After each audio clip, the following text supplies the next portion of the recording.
বিরতির পর স্বাগত। আজ বুদ্ধ জয়ন্তী, অর্থাৎ বুদ্ধ জয়ন্তীকে বুদ্ধ পূর্ণিমাও বলা হয়ে থাকে। আজকের দিনে বুদ্ধ ধর্মাবলম্বী প্রত্যেকেই মেতে উঠেছেন এই উৎসবে। মূলত রাজকুমার সিদ্ধার্থ গৌতমের জন্মকে চিহ্নিত করে যিনি পরে বুদ্ধ নামে পরিচিত হন এবং বৌদ্ধ ধর্ম প্রতিষ্ঠা করেন। পূর্ণিমা শব্দটি সংস্কৃতে পূর্ণিমা এই অনুবাদ করা হয় এবং হিন্দু বৌদ্ধ চন্দ্র ক্যালেন্ডারে বৈশাখী মাসে একটি পূর্ণিমা দিনে উৎসবটি পালিত হয়।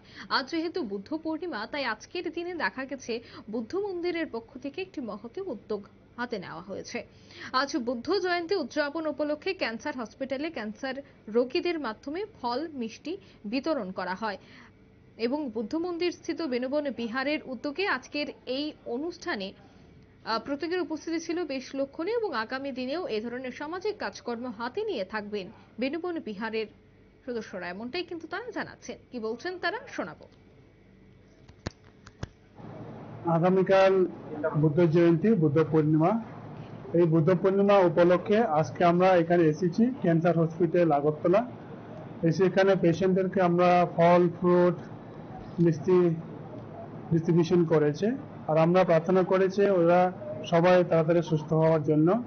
এই উপলক্ষে আমরা আজকে এখানে এসেছি। আজকে এখানে ফ্রুটস ডিস্ট্রিবিউশন করেছে। আগামীকাল আমাদের বেনুবন বুদ্ধ বিহারে বুদ্ধ জয়ন্তী পালন করা হবে। আমাদের অতিথি আসবে রাজ্যপাল, আগরতলা ত্রিপুরা রাজ্যপাল, আর আমাদের ভাইস চ্যান্সেলর ত্রিপুরা ইউনিভার্সিটি, আর অন্য অতিথিরা আসবে। এই জন্য আমরা আজকে এখানে এসেছি।